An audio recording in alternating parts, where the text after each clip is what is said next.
Jean-Pierre, vous êtes annoncé voix 2 en gare de Walcourt. Ça tombe bien car Sophie vous y attend. Elle vous a concocté un de ses programmes, Sophie. C'est vous, Sophie. C'est moi, Sophie. Bonjour. Jean-Pierre, bienvenue au lac de l'Odeur. Lac de l'Odeur, ok, voilà. On y va. Vous serez à cheval sur 2 provinces aujourd'hui, Jean-Pierre, Le Hainaut et Namur, à la découverte du plus important plan d'eau artificiel de Belgique, les lacs de l'Odeur. Un site visant à allier nature, sport, patrimoine et plaisir. Sophie, votre guide du jour, connaît chaque recoin, même les plus vertigineux, Jean-Pierre. À peine arrivé, et vous voilà déjà au 7e ciel. Pardon, au 5e étage avec Sophie. Sophie, alors, c'est formidable de m'avoir emmené là. Mais c'est magique. Mais qu'est-ce que c'est que ce truc? C'est la mer, ça, on dirait. Ah, c'est la mer en Wallonie, Mais tout à c'est fait. génial. C'est un immense lac. Combien ça fait d'hectares? Donc, ce sont 5 lacs différents Oui. qui créent vraiment le plus grand ensemble nautique de Belgique. Il y a 600 hectares d'eau et 600 hectares de forêt, donc c'est vraiment une alliance de l'eau et de la nature. Pourtant, Jean-Pierre, le lac doit sa naissance dans les années 70 à de tout autre motif. L'hydroélectricité et la desserte de la ville de Charleroi en énergie et assurer le niveau de flottaison de la Sambre. Ah oui, c'est pour éviter qu'il y ait une inondation, c'est ça, en gros. Entre autres, et que les bateaux puissent circuler. Ah, c'est aussi. ça. Donc cette raison technique existe toujours aujourd'hui, même si les lacs ont 40 ans, et que la vocation touristique est venue finalement par la suite. Je vois que vos cheveux s'envolent, c'est comme les miens. On aurait dû mettre des bonnets Oui, ici. il y a un petit peu de vent. Mais on est à quelle hauteur? On est à une centaine de mètres par rapport au pied du barrage. Ah, c'est magnifique. Et Mais vous avez une vue splendide, c'est vrai. Écoutez, j'ai jamais vu ça. On a l'impression d'être... Quand on est à New York et qu'on est tout en haut d'un gratte-ciel, on a cette impression-là. Et on voit là aussi la mer, mais là, c'est d'une beauté. On a l'impression d'être complètement ailleurs. C'est ça qui est invraisemblable. On n'a pas une seconde l'impression d'être en plein centre d'un pays. Non. Hein? Non, on a on l'impression d'être... Là, vous êtes là. C'est quasiment au bord de la mer. On serait...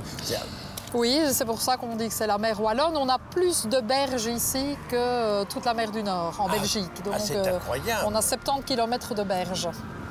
Donc, de quoi énormément, de quoi se balader et surtout avec une nature préservée. Qu'est-ce qu'on va faire là maintenant? On va aller faire du cuistax sur Du le quoi? Ravel. Du cuistax. Du cuistax. Du cuistax. Qu'est-ce que c'est que ce truc-là? Ah, vous allez voir. Un bel engin bien belge. Je vais vous emmener sur le Ravel qui Attendez, fait... parce que je vois que vous faites des gestes un peu inconsidérés. Vous faites ça veut dire quoi? Ça veut dire qu'on va pédaler. On va pédaler. Ah non, c'est vous? Oui. Non, pas vous. Je vais pédaler. Je ne peux pas pédaler. Vous pédalerez pour moi? Pas de souci. Oh, c'est formidable. En général, c'est des garçons qui veulent pédaler et c'est vous qui allez pédaler avec moi. C'est génial. On va faire du cuistax. Très bien. Cette tour panoramique que vous quittez en cuistax peut se visiter, Jean-Pierre, tout comme le barrage qui retient les eaux du lac. Désormais, lieu de plaisance et de villégiature. Quel type de clientèle vient ici? C'est des clientèles avec des enfants, avec des... Oui, ce sont les familles. Ce sont des familles. Ce sont vraiment des familles. C'est Effectivement. très sympathique. Et alors, moi, ce que je trouve incroyable, c'est qu'il y a encore beaucoup d'animaux tout autour. Vous avez laissé la gestion de ce patrimoine agricole, en quelque sorte, à des paysans qui sont là toujours. Il y a des fermiers qui exploitent encore certains terrains. Et c'est vrai qu'ici, il y a une faune et une flore hyper développées. Il y a vraiment plein d'animaux, plein d'oiseaux, des faucons pèlerins. Alors, récapitulons pour que je sais bien comprendre. Je suis pêcheur, je peux venir ici. Oui. Bon, je suis chasseur. Il y a des périodes de chasse Je et peux des venir zones bien aussi. déterminées. J'ai envie de me reposer, je peux. Oui. Je suis sportif, Je c'est pas peux. mon cas, mais en admettant. Je peux faire du bateau. Du bateau, du jet ski, de la voile, plein de choses, tous les sports nautiques. Écoutez, moi j'ai un petit creux. On fait également du foie gras, paraît-il, en Wallonie. Et alors ça me rend infiniment curieux. Vous imaginez que nous, on est un peu chauvin avec notre foie gras. Est-ce qu'on a raison ou pas? Je vous le dirai dès que je vais revenir, parce que vous savez que j'ai l'intention de revenir. Mais vous êtes le bienvenu quand vous voulez. Mais pourquoi donc, Jean-Pierre, je vous le demande, les Belges ne produiraient-ils pas eux aussi de l'excellent foie gras artisanal? La ferme de la Sauvenière collectionne les récompenses. On y héberge 1700 canards, des mulards, qui arrivent de France à l'âge d'un jour. Valérie s'est lancée dans cette activité, voici 12 ans. Alors, vous êtes éleveur de canards depuis combien de temps? Oh, ça fait une quinzaine d'années. 15 ans que vous faites du foie gras ici? Ici, oui. Ça, c'est quand même incroyable, alors. Et pourquoi vous faites ça ici? Mais parce qu'en fait, mes parents étaient agriculteurs et alors je me suis dit, j'aime bien la nature, pourquoi pas du canard? Et voilà, on a commencé tout petit. On a commencé d'abord par 25 canards et puis j'ai d'abord fait une formation pour apprendre à gaver et c'est ça qui m'a lancé en fait. Ah d'accord. Ça a bien fonctionné, tout s'est bien passé, donc on s'est dit, allez, petit à petit, on en a fait un peu plus et puis voilà, maintenant on fait ça. Ça fait 10 ans qu'on fait ça non-stop. Et à partir de là, donc c'est vous qui préparez les foie gras? Ah oui, tout. On fait tout.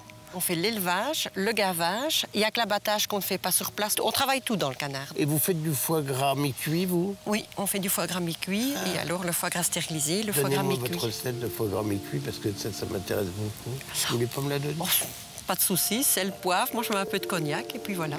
Et c'est tout? Et c'est tout. Le plus simple possible.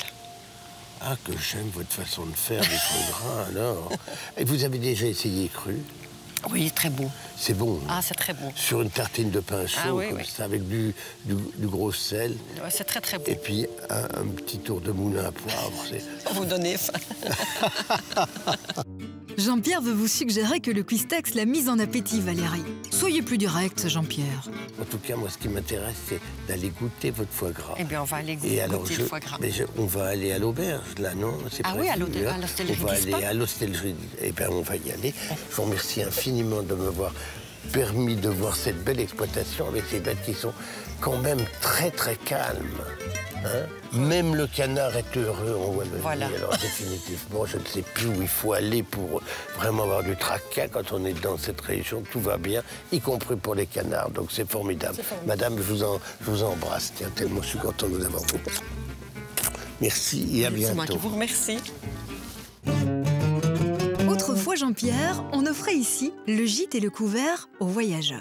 Bien épicé, à l'ancienne, avec des grands morceaux. Et quelque chose me dit qu'on va renouer avec la tradition des lieux. Dans cette maison qui privilégie les produits du terroir, on s'active en cuisine pour vous faire déguster le foie gras de Valérie.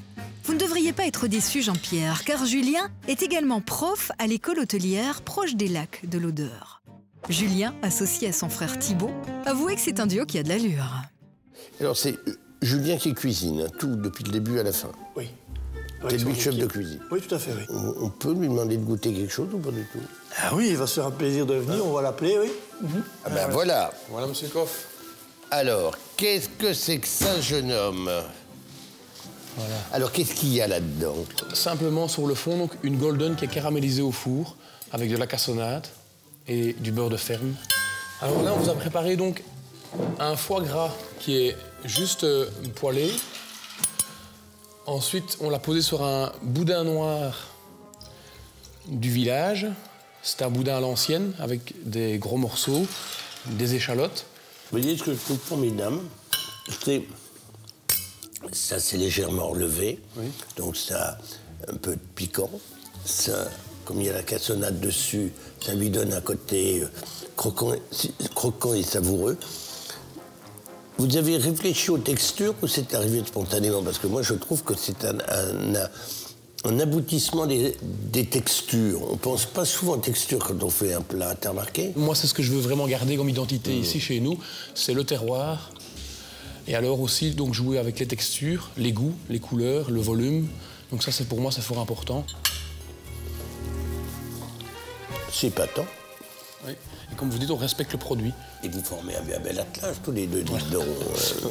Moi, je suis bluffé parce que tous les jours, je dis ça et j'ai l'air de radoter, de me répéter, mais encore une fois, je viens de découvrir ici, en Wallonie, encore des endroits magiques que personne ne connaît en France. C'est ça qui est fascinant. On est si proches l'un de l'autre, si frontière à frontière aussi. On est frères, normalement. Et là, on ignore, et je suis sûr qu'on vous ignore, c'est quand même pas juste. Messieurs, je vous remercie infiniment. Vous permettez que je prenne congé parce que là... Oui, c'est un plaisir.